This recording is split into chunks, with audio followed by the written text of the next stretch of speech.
normal. She's saying, that's hard for me to go, that's hard for me to move my barrel over. Yeah. Okay?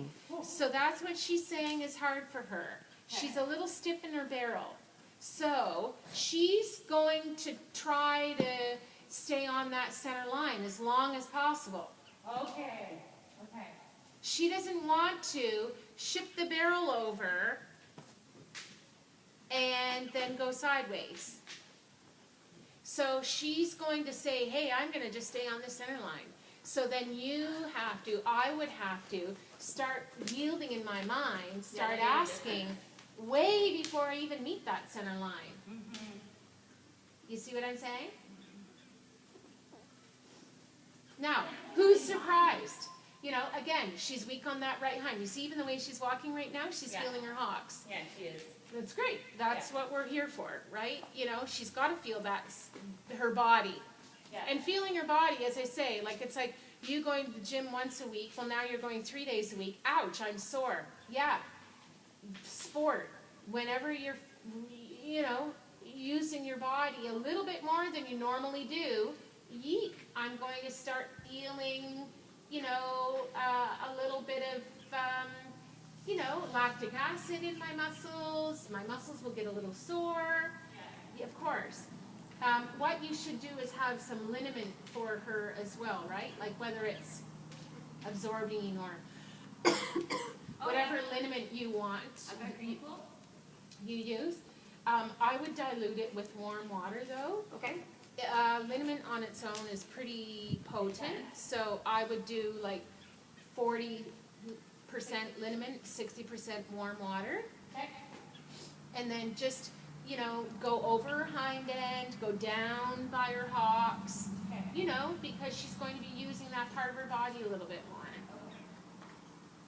But do you feel how, again, we're starting to throw all this stuff together? Hey, lengthen. Hey, 15 meters. Hey, canter. Oh, leg yield. Sometimes it's more of a mental, what? Where did that come from? Than a physical thing. Yeah. And again, it just depends on how the horse learns. They're all different. Some are like people where they can't adapt very well. It's, well, I thought we were working on 15-meter circles. I have that, you know, file open in my mind. Right. What? You're throwing in a leg yield? That's taking me by surprise. Right. Do you see what I'm saying? Yeah. That comes to under the umbrella of what we call adaptability and adjustability. Right. Look at a dressage test. You know, you do the same thing, each movement on each side, but there's a cross-section of different movements requiring different skills. Right. Right? So it's what happens, that's why a lot of people, when they have problems with test riding, it's not that the horse and the rider can't do the movements. Mm-hmm. It's that they can't do them at the drop of a hat, one after another after another. You don't get to choose what order of go works best for my horse, which is probably the way you're schooling at home. Right. You have to do it the way the text says, and maybe, you know, I don't know, for whatever the reason the horse can't do that, or the rider can't do that. Right.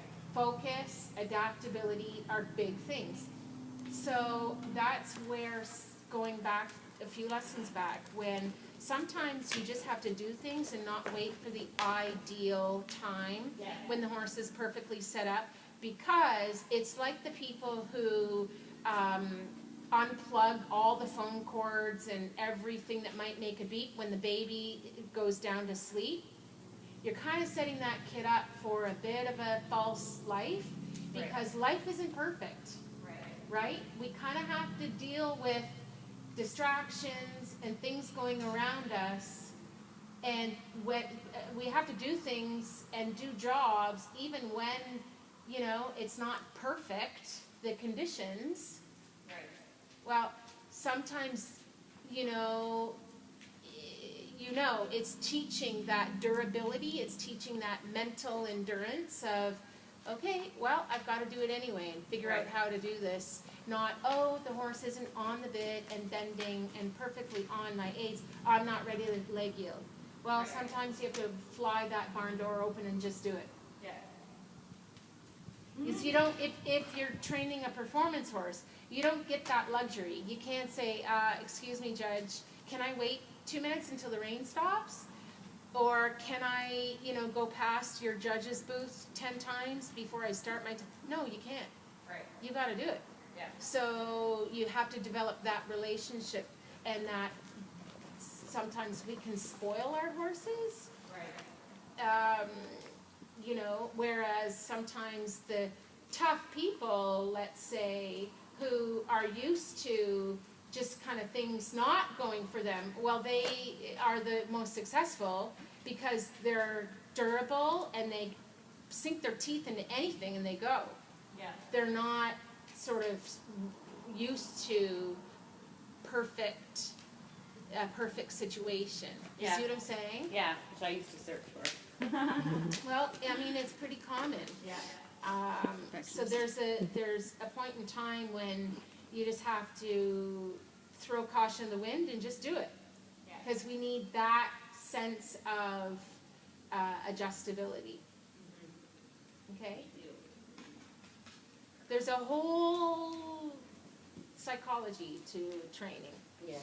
You have to be very careful that you're not getting too, I don't mean you, I mean anyone, that you're not getting too much in a glass castle.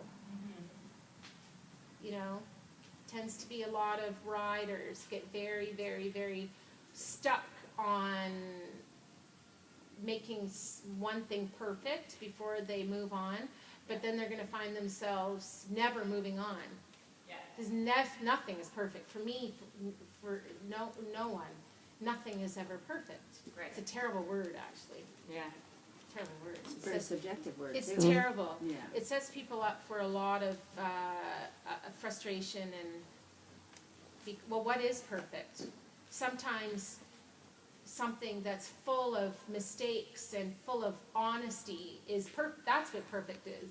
Yeah. Right. Anyway, okay, so let's try it to the left here.